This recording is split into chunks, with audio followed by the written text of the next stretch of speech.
Hi hello నమస్తే welcome to Bhavani Kishore. అందరూ ఎలా ఉన్నారు?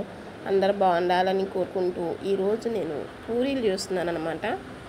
యాక్చువల్గా నేను పూరీలు చేయాలంటే నెల 2 నెలల వరకు అసలు పూరీలు చేయను అనమాట. నాకు అంత ఇష్టం ఉంటుంది. ఈ మధ్య కొంచెం చేస్తున్నాను. గనికి పూరీలు అంటే ఇష్టం, అందుకని ఇంక ఈరోజు ఇంట్లో ఉన్నాడు గని పూరీలు చేస్తున్నాను. మనం పూరీలు చేస్తున్నప్పుడు పూరీలు పొంగాలి కదా. పూరీలు పొంగాలి అంటే వారికి చిన్న చిట్కా చెప్తాను మీకు. పూరీ పిండి కలిపేటప్పుడు గోధుమ పిండి అది కలిపేటప్పుడు అందులో కొంచెం అంత సాల్ట్, అలాగే బొంబాయి రవ్వ, ఉప్మా రవ్వ అనమాట, ఆ రవ్వ 1 టీ స్పూన్ వరకు యాడ్ చేసుకొని చక్కగా వాటర్ పోసి పిండి కలుపుకొని ప్లేట్ పెట్టేసి ఒక 10 నిమిషాలు పక్కన పెట్టుకోవాలి. అదే చపాతీ అనుకోండి, ఇంకొక గంట 2 గంటలు పెట్టుకున్నా సాఫ్ట్గా వస్తాయి చపాతీలు, బాగుంటాయి అన్నమాట. నేను పూరీలు కదా చేసేది, అందుకే 10 నిమిషాలే పక్కన ఉంచేసాను.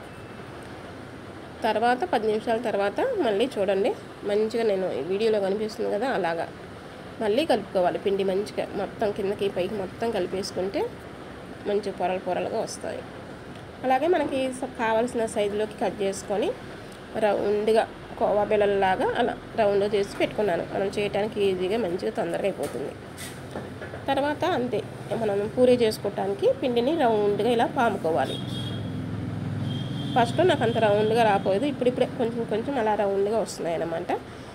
ఈ పిండి వేసుకొని పాముకుంటాం కాబట్టి ఆ పిండిని అటు ఇటు ఒకసారి తిప్పుకుంటే ఎక్స్ట్రా ఉన్న పొడి పిండి పోతుంది. ఇక నెక్స్ట్ కళాయిలో నూనె పోసుకొని నూనె హీట్ ఎక్కిన తర్వాత పూరీలు వేసి చేసుకోవటమే. చూడండి పూరీ ఎంత బాగా పొంగిందో, చక్కగా అలా పొంగుతాయి అన్నమాట. మనం బొంబాయి రవ్వ వేసుకొని మంచిగా కలుపుకుంటే మనం కలుపుకునే దాన్ని బట్టే ఉంటుంది మనం పూరీలు చేసుకోవటం, చాలా బాగా వస్తాయి.